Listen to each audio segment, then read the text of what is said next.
అదేవిధంగా ఇవాళ 14వ తేదీ ఇంకా మనకు 2 దినాలు 15, 16, 17కి నిమజ్జనం. ఇప్పటి వరకు తెలంగాణ గవర్నమెంట్ నుంచి ఏమి కూడా గైడ్లైన్స్ రాలేదు.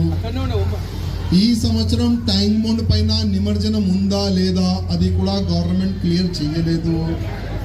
నేను ముఖ్యమంత్రి గారికి కోరుతున్నాను, ఎందుకు హిందూ ఫెస్టివల్ పైన ఈ విధంగా ఆర్డర్లు వస్తున్నాయి.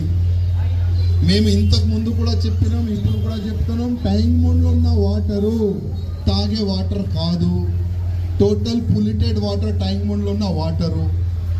వినాయక సాగర్లో ఎన్నో సంవత్సరాల నుంచి నిమజ్జనం కార్యక్రమాలు జరుగుతున్నాయి.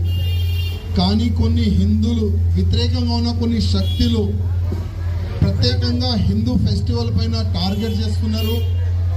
ఇంత పెద్ద వినాయక చవితి కార్యక్రమం, ఎంతో పెద్ద బొంబాయి తర్వాత తెలంగాణ పేరు వస్తుంది, హైదరాబాద్ పేరు వస్తుంది.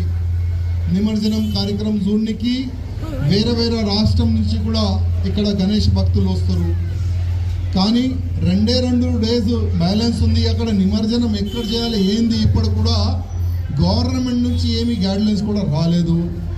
నేను ముఖ్యమంత్రి రేవంత్ రెడ్డి గారికి ఒక రిక్వెస్ట్ చేస్తున్నా, మీరు ఇమ్మీడియట్గా ఒక స్టేట్మెంట్ ఇవ్వండి.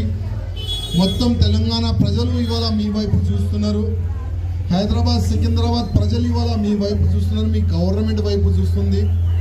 గతంలో ఇట్లాంటి ఆర్డర్లు రాలేదు, వస్తే కూడా ప్రత్యేకంగా గవర్నమెంట్ ఒక స్పెషల్ అడ్వకేట్లు పెట్టి ఎక్స్ప్లెయిన్ చేసి ఆ ఆర్డర్ పైన కూడా స్టే తీసుకొని వచ్చినారు.